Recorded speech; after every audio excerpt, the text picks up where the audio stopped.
വിജയകരമായി 15 വർഷങ്ങൾ പിന്നിട്ട മാസ്റ്റർ മൈൻഡ്സ് എഡ്യൂക്കേഷൻ ഇനി ആക്സോണസ് ലേണിംഗ് എന്ന പേരിൽ അറിയപ്പെടും. Hello friends, welcome to Master Minds Education online classes. അപ്പോൾ നമ്മൾ ഒരു ക്വസ്റ്റ്യൻ പേപ്പർ ആയിരുന്നില്ലേ ഡിസ്കസ് ചെയ്തുകൊണ്ടിരുന്നത്. അപ്പോൾ ഇനി നമുക്ക് ഡിസ്കസ് ചെയ്യാനുള്ളത് 38ാമത്തെ ക്വസ്റ്റ്യൻ മുതലാണ്. ഓക്കെ, അപ്പോൾ നമുക്ക് നോക്കാം അല്ലേ. എന്താ ക്വസ്റ്റ്യൻ നോക്കൂ. Predict the shape of methane molecule on the basis of VSEPR theory, specifying the underlying postulates of the theory. Okay, VSEPR theory പ്രകാരം നമ്മുടെ മീഥെയ്ൻ മോളിക്യൂളിൻ്റെ ഷേപ്പാണ് നിങ്ങളോട് പ്രെഡിക്റ്റ് ചെയ്യാൻ പറഞ്ഞിട്ടുള്ളത്. ഓക്കെ, അപ്പോൾ നമുക്ക് നോക്കാം എങ്ങനെ ഈ പ്രോബ്ലം സോൾവ് ചെയ്യാം. ഫസ്റ്റ് ഓഫ് ഓൾ, മീഥെയ്ൻ എന്ന് പറഞ്ഞാൽ എന്താണ്? CH4 അല്ലേ. മീഥെയ്ൻ്റെ ഫോർമുല CH4 ആണ്. അപ്പം അതിനകത്ത് കാർബൺ ആറ്റമാണ് നമ്മുടെ സെൻട്രൽ ആറ്റം വരുന്നത് അല്ലേ. കാർബണിൽ 4 ഹൈഡ്രജൻ ആറ്റം അറ്റാച്ച് ചെയ്ത സ്ട്രക്ചറിനെയാണ് നമ്മൾ എന്ത് പറയുക, മീഥെയ്ൻ എന്ന് പറയുന്നത് അല്ലേ. അപ്പം ഈ മീഥെയ്നിൽ കാർബണിൻ്റെ ഗ്രൗണ്ട് സ്റ്റേറ്റിലെ ഇലക്ട്രോണിക് കോൺഫിഗറേഷൻ എന്ന് പറയുന്നത് എന്താണ്? കാർബൺ എന്ന് പറഞ്ഞാൽ എത്ര ഇലക്ട്രോൺസ് ആണ്? 6 ഇലക്ട്രോൺസ് ആണ് അല്ലേ. അപ്പം അതിനെങ്ങനെയാണ് നമ്മൾ കോൺഫിഗറേഷൻ എഴുതുക? 1s2 2s2 2p2 അല്ലേ. അപ്പം ഇതിൻ്റെ വാലൻസ് ഷെല്ലായ 2sഉം 2pയിലും കൂടി മൊത്തം 4 ഇലക്ട്രോൺസ് അല്ലേ. അപ്പോൾ കാർബണിൻ്റെ വാലൻസി എന്ന് പറയുന്നത് 4 ആണ്. ഔട്ടർ മോസ്റ്റ് ഷെല്ലിൽ അതായത് 2sലും 2pയിലും 2 വീത ഇലക്ട്രോൺസ്, അങ്ങനെ ടോട്ടൽ 4 ഇലക്ട്രോൺസ് ആണ് നമ്മുടെ കാർബണിലുള്ളത്. ഓക്കെ, അപ്പോൾ അത് നമ്മളിങ്ങനെ റെപ്രസെൻറ്റ് ചെയ്യുകയാണെന്നുണ്ടെങ്കിൽ 1s2 അല്ലേ. 1sൽ 2 ഇലക്ട്രോണ്, ദെൻ 2sൽ 2 ഇലക്ട്രോണ്, 2pയിൽ 2 ഇലക്ട്രോൺസ്. ഓക്കെ, 2 സിംഗിളി ഓക്യുപ്പൈഡ് ആയിട്ടുള്ള ഇലക്ട്രോൺസ്. ഓക്കെ, അപ്പോൾ നമുക്ക് ബോണ്ട് അല്ലേ, കാർബണിലെ CH4 എന്ന് പറഞ്ഞാൽ 4 ഹൈഡ്രജൻ ആറ്റംസ് വരണം അല്ലേ. അപ്പോൾ ഈ 4 ഹൈഡ്രജൻ ആറ്റംസ് വരണമെന്നുണ്ടെങ്കിൽ നമുക്ക് 4 സിംഗിളി ഓക്യുപ്പൈഡ് ആയിട്ടുള്ള ഇലക്ട്രോൺസ് വേണം. ഇതാ ഇതുപോലെ ഇവിടെ 2 ആൾക്കാരുണ്ട്, 2 ഒറ്റയ്ക്ക് നിൽക്കുന്ന ഇലക്ട്രോൺസ് ഉണ്ട്. അതുപോലെ 2 എണ്ണം കൂടി വേണം, എന്നാലേ നമുക്ക് എന്ത് ചെയ്യാൻ പറ്റുള്ളൂ, ബോണ്ട് ഉണ്ടാക്കാൻ പറ്റുള്ളൂ അല്ലേ. അപ്പോൾ എന്ത് ചെയ്യാണ് നമ്മൾ കാർബൺ ആറ്റത്തിനെ എക്സൈറ്റ് ചെയ്യിക്കുകയാണ്. ഓക്കെ, അപ്പോൾ ഇവിടെ 2sൽ 2 ഇലക്ട്രോൺസ് പെയർഡ് ആയിട്ട് കിടക്കുന്നുണ്ട്. അതിലൊരു ഇലക്ട്രോൺ എന്ത് ചെയ്യും, 2pയിലെ വാക്കൻ്റ് ആയിട്ടുള്ള ഓർബിറ്റലിലോട്ട് എക്സൈറ്റ് ചെയ്യും. ഓക്കെ, അപ്പോൾ ഇങ്ങനെ പോണീനെ എക്സൈറ്റേഷൻ എന്നാണ് പറയുക. അപ്പോൾ നമ്മുടെ കോൺഫിഗറേഷൻ നോക്കൂ. അപ്പോൾ ഇങ്ങനെ ബോക്സിൽ റെപ്രസെൻറ്റ് ചെയ്യുമ്പോൾ 2sൽ 2 ഇലക്ട്രോണ്, 1sൽ 2 ഇലക്ട്രോണ്, 2sൽ 1 ഇലക്ട്രോണ്, അപ്പോൾ 2pയിൽ എന്തായി 3 ഇലക്ട്രോൺസ് അല്ലേ. അപ്പോൾ നമുക്ക് മൊത്തം എത്ര സിംഗിളി ഓക്യുപ്പൈഡ് ഇലക്ട്രോൺസ് വന്നു? 4 സിംഗിളി ഓക്യുപ്പൈഡ് ആയിട്ടുള്ള ഒറ്റയ്ക്ക് നിൽക്കുന്ന ഇലക്ട്രോൺസ് വന്നു അല്ലേ. അപ്പോൾ നമുക്ക് 4 ഹൈഡ്രജൻ ആറ്റംസുമായിട്ടാണ് നമുക്ക് ബോണ്ട് ചെയ്യാനുള്ളത്. അപ്പോൾ നമുക്ക് 4 സിംഗിളി ഓക്യുപ്പൈഡ് ആയിട്ടുള്ള ഇലക്ട്രോൺസ് ഒക്കെ റെഡിയായി. ഇനി എന്ത് ചെയ്യും, ഇങ്ങനെ എക്സൈറ്റേഷൻ നടന്നു കഴിഞ്ഞാൽ നമ്മുടെ ഹൈബ്രിഡൈസേഷൻ നടക്കൂലേ. ഈ 4 ഓർബിറ്റൽസും കൂടി ചേർന്നിട്ട് ഇപ്പോൾ ഇവിടെ 2s ഓർബിറ്റലും ഇവിടെ 3 2p ഓർബിറ്റൽസും കൂടിയിട്ടാണ് ഹൈബ്രിഡൈസേഷൻ നടക്കാൻ പോകുന്നത്. ഓക്കെ, ഇപ്പോൾ ഹൈബ്രിഡൈസേഷൻ എന്ന് പറഞ്ഞാൽ ഇപ്പോൾ ഇവിടെ എനർജിയിലും ഷേപ്പിലും ഒക്കെ ഡിഫറൻസ് ഉണ്ട്. 2sൻ്റെ ഷേപ്പ് പറഞ്ഞാൽ സ്ഫെറിക്കൽ ഷേപ്പാണ്, മറ്റേതൊരു ഡംബൽ ഷേപ്പാണ് 2pൻ്റെ ഷേപ്പ്. അപ്പോൾ ഇവരുടെ ഷേപ്പ് ഡിഫറെൻ്റ് ആണ്. അതുപോലെ എനർജിയിൽ ഡിഫറൻസ് ഉണ്ട്. ഇങ്ങനത്തെ ഓർബിറ്റൽസ് കൂടി ചേർന്നിട്ട് ഹൈബ്രിഡൈസേഷൻ നടന്നിട്ട് ഒരേ എനർജിയും ഒരേ ഷേപ്പുള്ള ഓർബിറ്റൽസ് ആയിട്ട് മാറും. ഓക്കെ, എത്ര ഓർബിറ്റൽസ് ആണോ കൂടിച്ചേരുന്നത് അത്ര ഹൈബ്രിഡൈസ്ഡ് ഓർബിറ്റൽസ് ഫോം ചെയ്യും. അപ്പോൾ ഇവിടെ എന്താണ് 4 ഓർബിറ്റൽസ്, ഒരു 2sഉം 3 2p ആണ് കൂടിച്ചേരുന്നത് അല്ലേ. അപ്പം മൊത്തം 4 ഓർബിറ്റൽസ് ഹൈബ്രിഡൈസേഷൻ നടക്കും. ഓക്കെ, അപ്പം നമുക്ക് കിട്ടുന്നത് റിസൾട്ടായിട്ട് നമുക്ക് കിട്ടുക 4 ഹൈബ്രിഡൈസ്ഡ് ഓർബിറ്റൽസ് കിട്ടും. അപ്പോൾ ഇവിടെ ഹൈബ്രിഡൈസേഷൻ നടക്കും. ഓക്കെ, അപ്പോൾ ഇവിടെ നടക്കുന്നത് sp3 ഹൈബ്രിഡൈസേഷൻ ആണ് അല്ലേ. ഒരു sഉം 3 p ഓർബിറ്റൽ. അപ്പോൾ sp3 ഹൈബ്രിഡൈസേഷൻ നടക്കും. ഓക്കെ, അപ്പോൾ നമുക്ക് sp3 ഹൈബ്രിഡൈസേഷൻ നടന്നു കഴിഞ്ഞാൽ പിന്നെ എങ്ങനെയാണ് ഉണ്ടാവുക? ഇവിടെ നോക്കൂ, നമ്മുടെ ഗ്രൗണ്ട് സ്റ്റേറ്റിൽ carbon atom 1s2 2s2 2p2 ആയിരുന്നു അല്ലേ. എന്നാൽ ഹൈബ്രിഡൈസേഷൻ നടന്നു കഴിഞ്ഞാൽ നമ്മൾ എങ്ങനെ എഴുതാം? 1sൽ 2 ഇലക്ട്രോൺ അല്ലേ. 1sന് മാറ്റമൊന്നുമില്ല, പക്ഷേ 2sഉം 2p പിന്നെ സെപ്പറേഷൻ ഉണ്ടോ? കാരണം 2sഉം 2p ഒക്കെ കൂടി ചേർന്നിട്ട് ഒരേ എനർജി ഉള്ള 4 sp3 ഹൈബ്രിഡൈസ്ഡ് ഓർബിറ്റൽസ് ആണ് ഫോം ചെയ്തിട്ടുള്ളത്. Okay, 4 sp3 hybridised orbitals form ചെയ്തു. അതിൽ 4ലും ഓരോ സിംഗിളി ഓക്യുപ്പൈഡ് ആയിട്ടുള്ള ഇലക്ട്രോൺസ് ഉണ്ടായിരിക്കും. ഓക്കെ, അപ്പോൾ ഇവിടെ നോക്കൂ 4 sp3 ഹൈബ്രിഡൈസ്ഡ് ഓർബിറ്റൽസ് ഫോം ചെയ്തു. അതിൽ 4ലും നമ്മുടെ സിംഗ്ലി ഒക്യുപ്പൈഡ് ആയിട്ടുള്ള 4 ഇലക്ട്രോൺസിനെയും നമ്മൾ ഫിൽ ചെയ്തു. ഓക്കെ, ഇനി എന്താ നോക്കൂ, these 4 sp3 hybridized orbitals are directed towards the corners of a regular tetrahedron.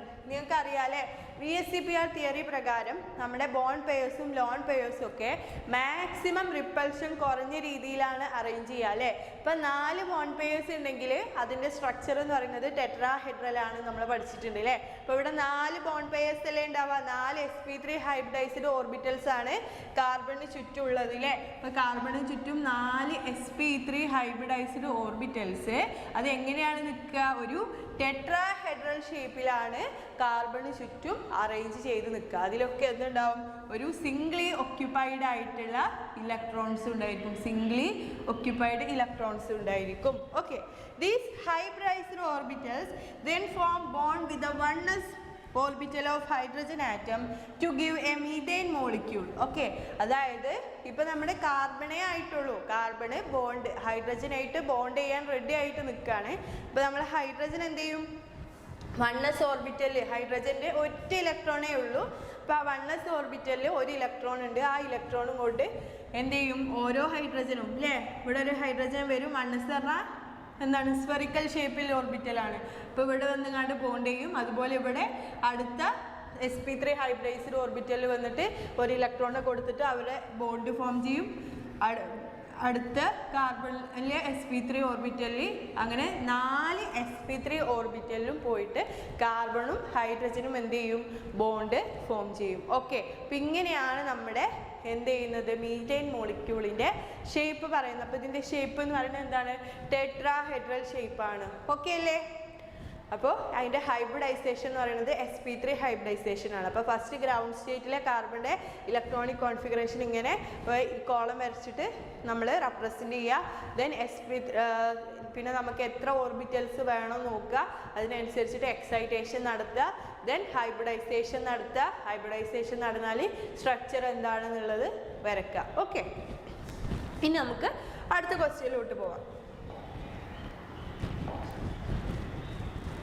അടുത്ത ക്വസ്റ്റ്യൻ നോക്കൂ, calculate the internal energy change in each of the following cases. നിങ്ങളോട് ഇന്റേണൽ എനർജി ചേഞ്ച് ആണ് കാൽക്കുലേറ്റ് ചെയ്യാൻ പറഞ്ഞിട്ടുള്ളത്. ഓക്കെ, അപ്പോൾ ഫസ്റ്റ് ക്വസ്റ്റ്യൻ നോക്കൂ, a system absorbs 15 kilojoule of heat and does 5 kilojoule of work. അപ്പോൾ ഈ ഒരു ക്വസ്റ്റ്യൻ ചെയ്യുന്നതിൻ്റെ മുന്നേ നിങ്ങൾക്ക് 4 കാര്യങ്ങൾ അറിഞ്ഞിരിക്കണം. ഓക്കെ, ഫസ്റ്റ് ഓഫ് ഓൾ നമുക്ക് സൈൻ കൺവെൻഷൻ അറിയണം. അതായത് സൈൻ കൺവെൻഷനിൽ 4 കാര്യമാണ് ഞാൻ പറയാൻ പോകുന്നത്. വർക്കും ഉണ്ട്, ഹീറ്റും ഉണ്ട്. ഓക്കെ, അപ്പോൾ ഇതിൻ്റെ സൈനാണ് ഞാൻ പറയാൻ പോകുന്നത്. Work done on the system ആണെങ്കിൽ, ഓൺ ദ സിസ്റ്റം നമ്മൾ സിസ്റ്റത്തിന് മേലെ വർക്ക് ചെയ്യുകയാണെന്നുണ്ടെങ്കിൽ അതെന്താണ്, പോസിറ്റീവ് ആയിരിക്കും. അതിൻ്റെ സൈൻ എന്താണ്, positive. Work done on the system positive. എന്നാൽ work done by the system ആണെന്നുണ്ടെങ്കിൽ, സിസ്റ്റം തന്നെ വർക്ക് ചെയ്യുകയാണെന്നുണ്ടെങ്കിൽ അത് എന്തായിട്ടാണ് എടുക്കുക, നമ്മൾ നെഗറ്റീവ് സൈൻ ആയിട്ടാണ് എടുക്കുക. ക്ലിയർ ആണോ? Work done on the system positive, എന്നാൽ സിസ്റ്റം തനിയെ വർക്ക് ചെയ്യുകയാണെന്നുണ്ടെങ്കിൽ അത് നെഗറ്റീവായിട്ടാണ് നമ്മൾ എടുക്കുന്നത്. ഓക്കെ, ഇനി ഹീറ്റ് അബ്സോർബ് ചെയ്യുകയാണെന്നുണ്ടെങ്കിൽ, സിസ്റ്റം ഹീറ്റ് അബ്സോർബ് ചെയ്യുകയാണെന്നുണ്ടെങ്കിൽ അത് നമ്മൾ പോസിറ്റീവായിട്ടാണ് എടുക്കുക. എന്നാൽ സിസ്റ്റം ഹീറ്റിനെ പുറത്ത് വിടുകയാണെങ്കിൽ, അതായത് എക്സോതെർമിക് ആണെങ്കിൽ നമ്മളതിനെ നെഗറ്റീവ്. അപ്പോൾ ഇവോൾവ് ചെയ്യുകയാണെങ്കിൽ, ഹീറ്റ് പുറത്തേക്ക് വിടുകയാണെങ്കിൽ അത് നെഗറ്റീവ് സൈൻ ആയിട്ടാണ് നമ്മൾ എടുക്കുക. ഈ 4 കാര്യം നിങ്ങൾ നിർബന്ധമായിട്ട് അറിഞ്ഞിരിക്കണം, എന്നാൽ മാത്രമേ നമുക്ക് ഈ പ്രോബ്ലം ചെയ്യാൻ പറ്റുള്ളൂ. ഓക്കെ, ഇനി നമുക്ക് നോക്കാം അല്ലേ. അപ്പോൾ ഇത് ക്ലിയർ ആണല്ലോ. ഇനി ഫസ്റ്റ് പ്രോബ്ലം വായിച്ചു നോക്കൂ. A system absorb 15 kilojoule of heat and does 5 kilojoule of work. അപ്പോൾ അബ്സോർബ് ചെയ്യാണ് അല്ലേ, ക്യൂ എന്ന് പറയുന്നത് നമ്മളെ delta U, internal energy change calculate ചെയ്യാനുള്ള ഇക്വേഷൻ എന്താണ്, delta U is equal to Q plus W ആണ് അല്ലേ. ഇന്റേണൽ എനർജി ചേഞ്ച് പറയുന്നത് നമ്മുടെ ഹീറ്റ് അല്ലേ, ഹീറ്റ് ചേഞ്ചിൻ്റെയും അതുപോലെ വർക്കിൻ്റെയും സമ്മാണ്. ഓക്കെ, ക്യൂ പ്ലസ് ഡബ്ല്യു ആണ്. ഓക്കെ, അപ്പോൾ നമുക്ക് ഇന്റേണൽ എനർജി കാൽക്കുലേറ്റ് ചെയ്യണമെന്നുണ്ടെങ്കിൽ ആദ്യം ക്യൂവും ഡബ്ല്യു അറിയണം. ഇവിടെ Q ഫസ്റ്റ് ക്വസ്റ്റ്യനിൽ Q എന്താണ്?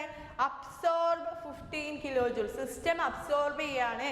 അപ്പൊ എന്താണ്? പോസിറ്റീവ് ആണ് അല്ലേ? അപ്പൊ പ്ലസ് 15 കിലോ ജൂൾ ആണ് നമ്മുടെ Q heat. Then does 5 kilo joule of work. Work എന്ന് പറയുന്നത് എന്താണ്? സിസ്റ്റം ചെയ്യുകയാണ് അല്ലേ? സിസ്റ്റം ഹീറ്റ് അബ്സോർബ് ചെയ്തിട്ട് സിസ്റ്റം വർക്ക് ചെയ്യാണ്.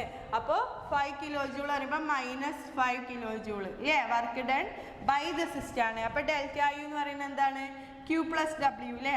15 പ്ലസ് -5. അപ്പോൾ നമുക്ക് എന്ത് കിട്ടി? 10 കിലോ ജൂൾ ആണ് നമ്മുടെ എന്ത് ഡെൽറ്റ യു എന്ന് കിട്ടി. ഓക്കെ, ഇതാണ് ഫസ്റ്റ് കേസ്. ഇനി സെക്കൻഡ് ക്വസ്റ്റ്യൻ നോക്കൂ.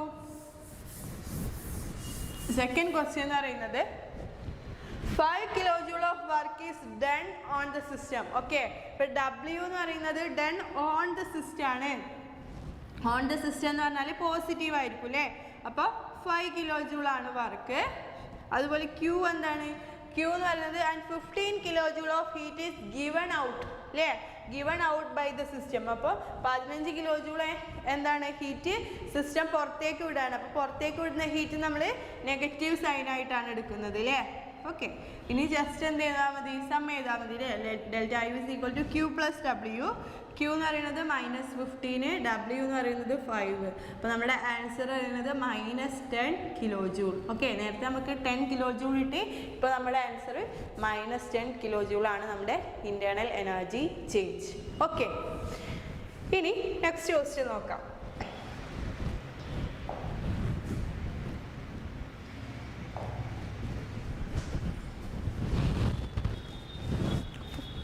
ഫസ്റ്റ് ക്വസ്റ്റ്യൻ നോക്കൂ. Write down the formula of hexa aqua cobalt 3 chloride. അതാണ് നിങ്ങളോട് ചോദിച്ചിട്ടുള്ളത്. നമുക്കൊരു കോംപ്ലക്സിൻ്റെ പേര് തന്നിട്ടുണ്ട്, അതിൽ നിന്ന് കോംപ്ലക്സ് ഏതാണെന്ന് എഴുതാനാണ് പറഞ്ഞിട്ടുള്ളത്. ഓക്കെ, അപ്പോൾ ഫസ്റ്റ് ഓഫ് ഓൾ നമുക്ക് ഇതിന്ന് മനസ്സിലാക്കേണ്ടത് എന്താണ്? കൊബാൾട്ട് ആണ് അല്ലേ? ഇതിലെ സെൻട്രൽ മെറ്റൽ എന്ന് പറയുന്നത് ആരാണ്? കൊബാൾട്ട് ആണ്. ഓക്കെ, കൊബാൾട്ടിൻ്റെ ഓക്സിഡേഷൻ സ്റ്റേറ്റ് ആണ് +3 എന്ന് പറയുന്നത് അല്ലേ? ദെൻ പിന്നെ ഇതിൽ ആരാ ഉള്ളത്? Hexa aqua. അക്വ എന്ന് പറഞ്ഞാൽ വാട്ടർ ആണ്. ഹെക്സ എന്ന് പറഞ്ഞാൽ 6 അല്ലേ? 6 വാട്ടർ മോളിക്യൂൾസ് ഉണ്ട്. അതുപോലെ തന്നെ ക്ലോറിനും ഉണ്ട് അല്ലേ? അതുപോലെ നമ്മുടെ കൊബാൾട്ട് +3 ഓക്സിഡേഷൻ സ്റ്റേറ്റിലാണ്. ഇത്രയും കാര്യങ്ങളാണ് നമുക്ക് അതിൽ നിന്ന് മനസ്സിലാക്കാനുള്ളത് അല്ലേ? അപ്പോൾ കൊബാൾട്ട് എഴുതി, നമുക്ക് അക്വ അല്ലേ? 6 വാട്ടർ മോളിക്യൂൾസ് ഉണ്ട്. ദെൻ നമ്മുടെ ഈ ഓക്സിഡേഷൻ സ്റ്റേറ്റ് കഴിഞ്ഞിട്ട് എഴുതുന്ന ആൾക്കാരൊക്കെ ആരാണ്? നമ്മുടെ കോംപ്ലക്സിന് പുറത്ത് വരുന്ന ആൾക്കാരാണ് അല്ലേ? ക്ലോറൈഡ് അല്ലേ? ഇപ്പോൾ ഇവിടെ നമ്മളിങ്ങനെ നോക്കിയാൽ ഓക്സിഡേഷൻ സ്റ്റേറ്റ് കറക്റ്റ് ആവുമോ? ഒരു Cl മോളിക്യൂൾ. ഇപ്പോൾ നമ്മളെ പേര് പ്രകാരം എല്ലാ ആൾക്കാരെയും നമ്മൾ ഫില്ല് ചെയ്തു. ഇനി നോക്കേണ്ടത് ഓക്സിഡേഷൻ സ്റ്റേറ്റ് ആണ് അല്ലേ? ഓക്സിഡേഷൻ സ്റ്റേറ്റ് എന്ന് പറയുമ്പോൾ നമ്മുടെ കൊബാൾട്ടിന് +3 ഓക്സിഡേഷൻ സ്റ്റേറ്റ് വരണം. അപ്പോൾ ഇവിടെ നോക്കൂ, നമ്മുടെ വാട്ടർ മോളിക്യൂൾ പറയുന്നത് ന്യൂട്രൽ ആണ്. അപ്പോൾ അത് 0 ആയിരിക്കും അല്ലേ? അപ്പോൾ പുറത്തുള്ള ആളെ ചാർജ് എന്ന് പറയുന്നത് Cl അല്ലേ? അപ്പോൾ കൊബാൾട്ടിന് +3 ഓക്സിഡേഷൻ സ്റ്റേറ്റ് വരണമെങ്കിൽ ഇതിന് പുറത്തൊരു -3 വരണം അല്ലേ? അപ്പോൾ ഒരു ക്ലോറിൻ വന്നാൽ -1 ആണ്, 2 ക്ലോറിൻ വന്നാൽ -2 ആണ്, 3 ക്ലോറിൻ വന്നാൽ -3. അപ്പോൾ 3 ക്ലോറിൻ, ഇവിടെ 3 ക്ലോറിൻ വന്നാൽ മാത്രമേ നമ്മളെ കൊബാൾട്ടിന് +3 ഓക്സിഡേഷൻ സ്റ്റേറ്റ് കിട്ടുള്ളൂ അല്ലേ? അതായത് ആനയോണ്ടും കാറ്റയോണ്ടും ചാർജ് എന്തായിരിക്കണം? സെയിം ആയിരിക്കണം അല്ലേ? പക്ഷെ ഓപ്പോസിറ്റ് ആയിരിക്കും, എന്നാലല്ലേ ന്യൂട്രൽ ആവുള്ളൂ. ഇവിടെ Cl-